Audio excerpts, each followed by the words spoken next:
G'day everybody, my name's Luke Fitzpatrick and thank you for supporting Fish That Snag. Well, this is the part B video to hunting tiger squid. What I'm going to do in this video is I'll leave a menu up the top of the screen that'll show you the three parts. I'm going to run over the scenario very briefly and provide the solution and announce the winner, and that'll be done by text up on the screen.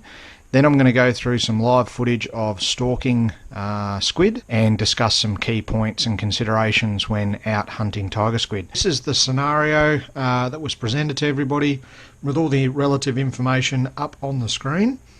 Let's now have a look at the cast and hit.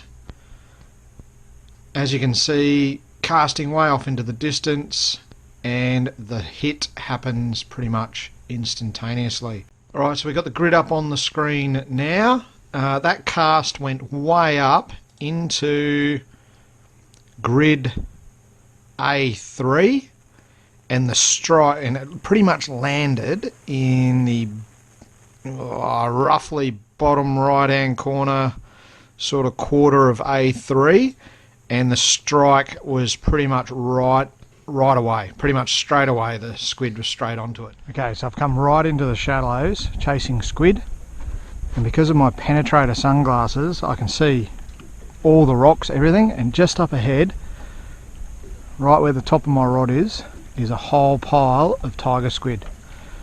Now, I've been getting smashed all morning by these guys, so let's see. And they're chasing bait fish. Let's see what happens. I've cast just past them and I'm bringing the lure very slowly back through them. And here we go. Tiger squid on. Look at that. Now, you want to be very gentle with these guys. Take your time, set your drag really light because they will drop it. Yep, just like he's done now. He's dropped it. But thankfully the lure is still right there. I can see it, look at them, big mass of them.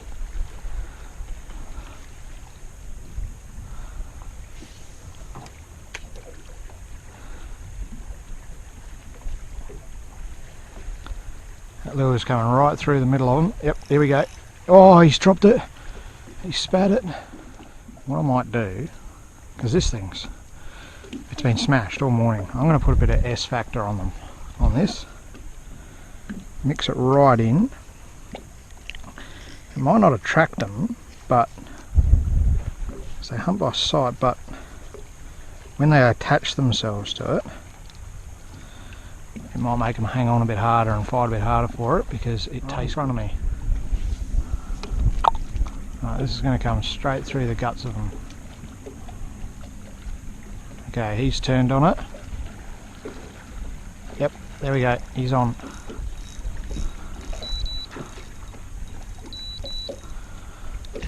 Look at them all. Absolutely heaps of them.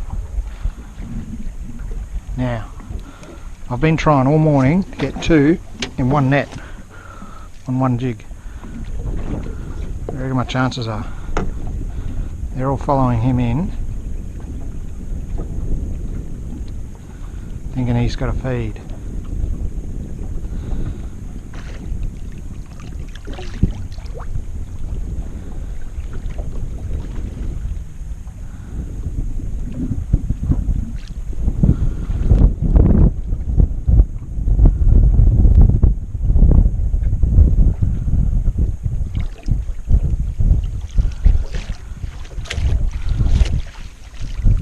Stuff, this ink.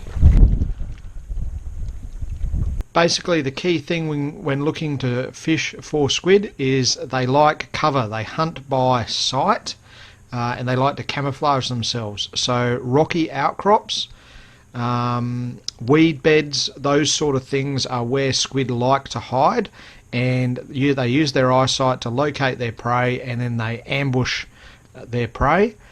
One of the key things is, especially in this particular scenario, they don't like a lot of current. So that might have got a few people who were sort of picking little drop-offs and things like that. They don't like the current, so they like to hide in amongst structure, in this case right up in amongst the rocks. or it might be a weed bed or something, and they'll get themselves well and truly stuck inside that, and they'll sit inside it until the bait comes past, and they'll use a little bit of explosive energy to come out, nab their prey, and straight back into the structure as quickly as they can. It's all about energy conservation for these guys, so that's one of the key things to this particular problem. You've got to have your drag set really light for these guys. If you hook one, they'll naturally try to pull themselves back into their cover, wherever that is. Don't be afraid to let them do that, because they're not like cod or anything like that. They're not going to pull you into a hole and, you know, wrap your line around a rock or something sharp and break you off. They're just going to try and pull you back into weed or into some rocks and things. So I have my drag set really light. I use 4-pound braid, but I use a slightly heavier leader, a fluorocarbon leader, usually about a 10-12 pound fluorocarbon leader, just in case they do pull me in amongst that structure and the line just, you know, rubs up against something. So I've got a bit of abrasion resistance there. Don't rush anything. Once they're on there, just let them pull back when they need to pull back. Just very gently wind it up, and a lot of the time you'll be winding while your drag's actually going as well. Just make the ground nice and slowly. Bring them up next to the boat. When they see the boat or they see your net, they will ink as a, you know, trying to avoid a predator. So they'll ink and they'll recharge their ink. Okay, so they've got a good couple of squirts in them.